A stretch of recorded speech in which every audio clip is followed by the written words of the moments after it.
ॐ गं गणपतये नमः।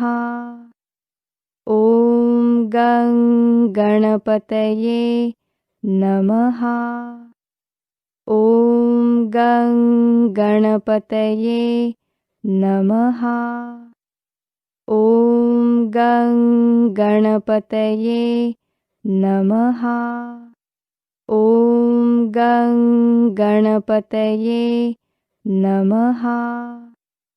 ॐ गं गणपतये नमः। ॐ गं गणपतये नमः। ॐ गं गणपतये नमः। ॐ गं गणपतये नमः। ॐ गं गणपतये नमः। ॐ गं गणपतये नमः। ॐ गं गणपतये नमः। ॐ गं गणपतये नमः। ॐ गं गणपतये नमः। ॐ गं गणपतये नमः। नामस्मरण करने पर सभी को आनंद लगा ना? तो आप सभी को क्या अनुभव आया, ये हमें भी अवश्य बताना। चैट बॉक्स में आप आपके अनुभव अवश्य लिख सकते हो।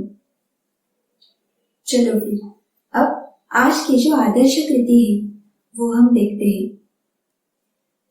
अब तक हमने पढ़ाई के बारे में सभी विषय का अभ्यास किया, परंतु बाल मित्रों, इस पढ़ाई के साथ ही प्रतिदिन साधना करना ये भी बहुत ही महत्वपूर्ण है। साधना करना, इसका अर्थ क्या है ऐसा आपको लगेगा, तो उसमें कोई भी बड़ी बात नहीं है बच्चों। जैसे हम पढ़ाई के पूर्व नामस्मरण करते हैं या अन्य समय पर भी अपनी कुल देवता का, उपास्य देवता का नाम जप करना, देव पूजा करना, स्तोत्र पाठ करना, ये सभी साधना ही होती है। और इसके साथ ही मंदिर में जाना, मंदिरों की स्वच्छता करना, ये भी साधना ही कहलाती है। तो इसी प्रकार हम साधना करेंगे तो उसका पढ़ाई में भी हमें लाभ ही होने वाला है। तो ये कैसे हो सकता है, ये हम अब जान के लेते हैं। साधना करने का महत्व क्या है ये हम देखते हैं। तो सबसे पहला सूत्र है, साधना करने वाले बच्चों को भगवान का आशीर्वाद मिलता है। बाद में साधना करने से पढ़ाई में आने वाली बाधाएं दूर होती है। बाल मित्रों, अब आपको लगेगा पढ़ाई में बाधाएं ये कैसे होता है? तो बाधाएं, इसका अर्थ क्या है? जैसे देखो, बहुत बार हमने सारी पढ़ाई अच्छे से की होती है, परंतु फिर भी हमें विषय का आकलन ठीक से नहीं होता, हमें समझ में नहीं आता, या फिर पढ़ाई अच्छे से करने के उपरांत भी परीक्षा में जब उत्तर लिखने का समय आता है तब हमें कुछ याद ही नहीं आता। ऐसे होता है ना बहुत बार। तो यही सारी जो बाधाएं हैं, ये दूर होने के लिए साधना करने से लाभ होता है। उसके बाद और साधना का महत्व क्या है ये भी देखते हैं। साधना करने का सबसे बड़ा लाभ ये है कि हमारा मन सदैव आनंदित बना रहता है। साधना से मिलने वाले बल के कारण हमारे जीवन को उचित दिशा प्राप्त होती है, क्योंकि साधना से हमारा जो दृष्टिकोण है, क्या अच्छा है, क्या बुरा है, क्या जीवन में हमें करना है, ये अच्छे से हमारे मन को समझ में आता है। इसलिए साधना करना बहुत ही अनिवार्य है। साधना के कारण हमें ईश्वर की सहायता मिलती है और फिर कुछ भी प्रसंग घटित हुआ तो हम बुद्धि से उस प्रसंग का अभ्यास कर सकते हैं। ये भी साधना का ही महत्व है। और एक जो लाभ है वो है साधना करने से हमें चैतन्य मिलता है। तो इतने सारे अमूल्य लाभ हमें केवल साधना करने से ही प्राप्त होते हैं। एकमात्र साधना हमने की तो सभी जगह हमको उसका लाभ हो सकता है और ऐसा ही लाभ हमें अपने पढ़ाई में भी होता है। साधना करने से पढ़ाई में हमें सहाय ही होता है। हमारी पढ़ाई और अच्छे से हो सकती है। ये कैसे हो सकता है? इसके लिए आज हम सनातन संस्था के कुछ बाल साधकों के अनुभव देखने वाले हैं। आप सभी भी ये अनुभव ध्यान से सुनना तो आपके समझ में आएगा कि साधना करने का कितना महत्व है। चलिए फिर ये अनुभव क्या है ये अब हम देखते हैं। तो ये सारे अनुभव उन्हीं बच्चों के हैं जो आप जैसे ही छोटे छोटे बच्चे हैं और वे साधना करते हैं, नाम जप करते हैं और आपके जैसे पढ़ाई भी करते हैं। तो उन्हें साधना करने से पढ़ाई में कैसे लाभ हुआ है ये उनके ही शब्दों में अब हम देखते हैं। तो पहला जो अनुभव है वो महाराष्ट्र के रायगढ़ जिले में रहने वाली सनातन संस्था की साधिका मनाली बचपन से कुलदेवी का नाम जप करती है और वो अपने पिताजी के साथ प्रतिदिन दैनिक सनातन प्रभात का वितरण करने की सेवा करती है। उसकी ये श्रद्धा है कि इस साधना के फलस्वरूप ही उसे 10वीं कक्षा में 96.18% अंक मिले हैं। इतने अंक प्राप्त करना यानी उसने कितनी पढ़ाई की होगी और उस पढ़ाई के साथ वो ये जो सेवा उसने लिखी है वो सेवा भी वो करती थी और उसी के कारण उसे पढ़ाई में भी सहायता हुई। तो ध्यान में आ रहा है ना आपको, साधना का बहुत महत्व है। बाद में सनातन संस्था की साधिका मृण्मयी ये पढ़ाई करते समय श्री गणेश जी और श्री सरस्वती देवी को प्रार्थना करती थी। प्रतिदिन वो 2 घंटे नाम जप और 1 घंटा दैनिक सनातन प्रभात के विज्ञापनों की संरचना की सेवा करती थी। वो 10वीं कक्षा में किसी भी ट्यूशन की कक्षाओं में नहीं गई थी और पढ़ाई के लिए उसने नवनीत की व्यवसाय माला यानी जो गाइड रहता है ना वो, तो उसका भी उपयोग उसने नहीं किया था और तब भी केवल साधना के कारण और ईश्वर के आशीर्वाद से उसे पाठ्य पुस्तकों से पढ़ाई करने कर भी 94% अंक मिले। देखा ना, प्रतिदिन 2 घंटे नाम जप, 1 घंटा सेवा और फिर पढ़ाई। तो साधना करने से पढ़ाई में हमें सहायता ही होती है। ये फिर से हमें इस दूसरे अनुभव से पता चलता है। अब और एक अनुभव देखते हैं। सनातन संस्था की और एक साधिका सायली वो 10वीं कक्षा में पढ़ती थी। उस समय वो गुरु पूर्णिमा के निमित्त अध्यात्म प्रसार करना, अर्पण की लेखा की सेवा करना, ये सेवाएं करती थी। उसके साथ ही वो जिले में हिंदू जनजागृति समिति की होने वाली सभाओं के लिए 14 सभा स्थलों पर 15-20 बच्चों को नाटिका का अभ्यास करना, चौराहों पर नुक्कड़ सभाएं लेना, सनातन प्रभात का वितरण करना, ये सभी सेवाएं भी करती थी। ये सभी सेवा करने के बाद शेष समय में उसने पढ़ाई की और उसे 80% अंक मिले। उस समय उसे भगवान को मेरे हित का अधिक ध्यान है, यही उसके मन में विचार था और इसी विचार से उसे बहुत कृतज्ञता लगती थी। तो ये कुछ अनुभव बच्चों की अनुभूतियां हमने देखी।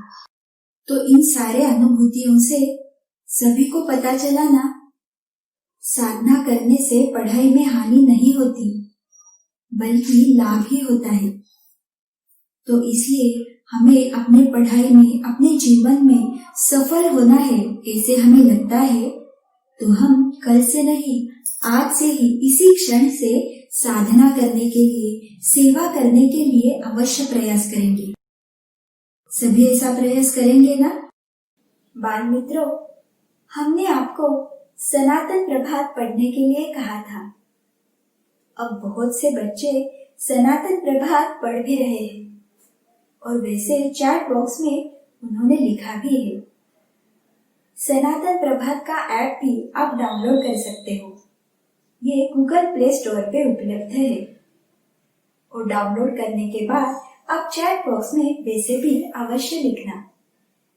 इसके साथ ही आपके जो अन्य मित्र है, सहेलियां है, उन्हें सनातन प्रभात, इसका जो दैनिक है या फिर पाक्षिक हिंदी सनातन प्रभात का सदस्य बनने के लिए अवश्य कहना। चलो फिर अब आगे की ओर जाते हैं।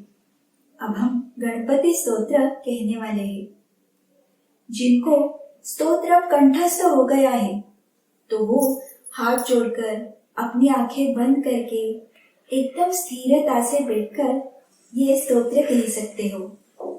और जिन्हें अभी तक ये कंठस्थ नहीं हुआ है तो वो गणपति स्तोत्र की पुस्तिका पास में लेकर बैठेंगे और उसे देखकर हमारे साथ ये कह सकते हैं। चलिए फिर अब हम गणपति स्तोत्र आरंभ करते हैं।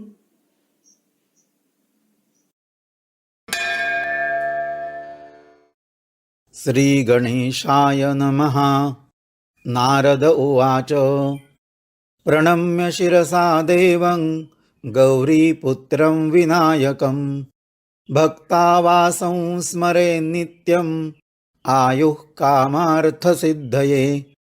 प्रथमं वक्रतुण्डं च एकदन्तं द्वितीयकं तृतीयं कृष्णपिङ्गाक्षं गजवक्त्रं चतुर्थकं लम्बोदरं पंचमं च षष्ठं विकटमेव च सप्तमं विघ्नराजेन्द्रं धूम्रवर्णं तथाष्टमं नवमं भालचन्द्रं च दशमं तु विनायकम् एकादशं गणपतिं द्वादशं तु गजाननं द्वादशैतानि नामानि त्रिसन्ध्यं यः पठेन्नरः न च विघ्नभयं तस्य सर्वसिद्धिकरं प्रभो।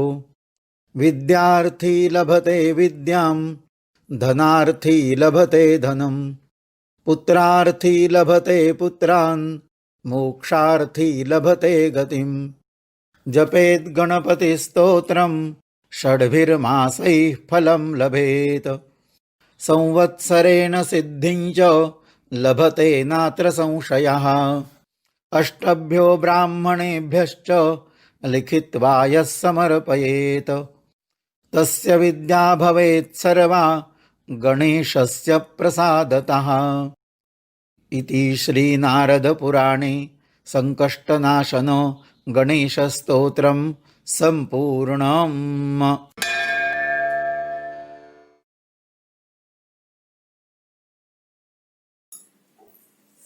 बाल मित्रों, स्तोत्र कहने से सभी को अच्छा लगा ना?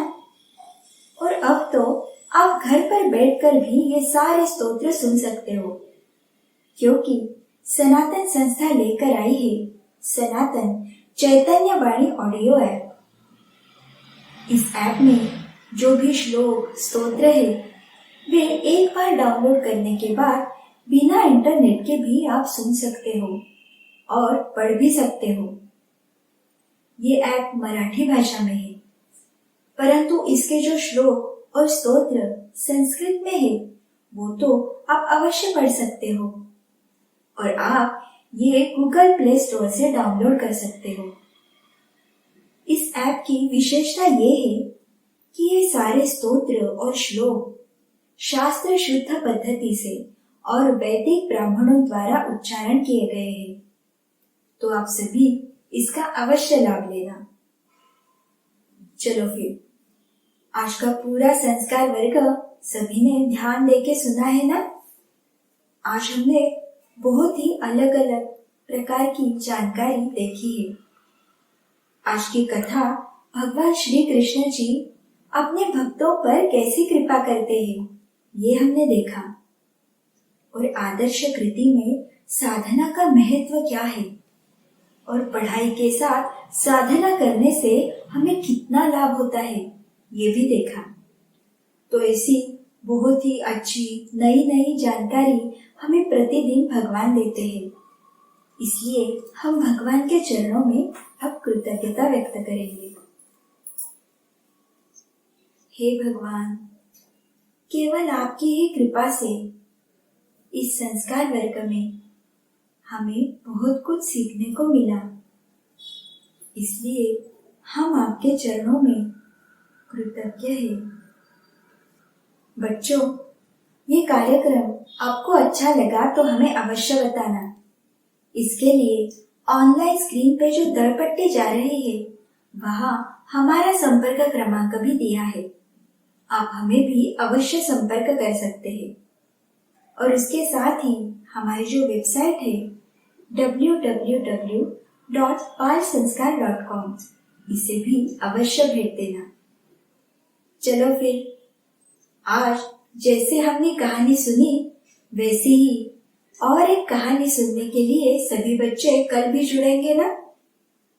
आज के इस बाल संस्कार वर्ग में हम यहाँ पर ही रुकने वाले हैं। कल फिर से एक नए विषय के साथ पुनः शाम को ठीक 6 बजे हम मिलेंगे। तब तक के लिए नमस्कार।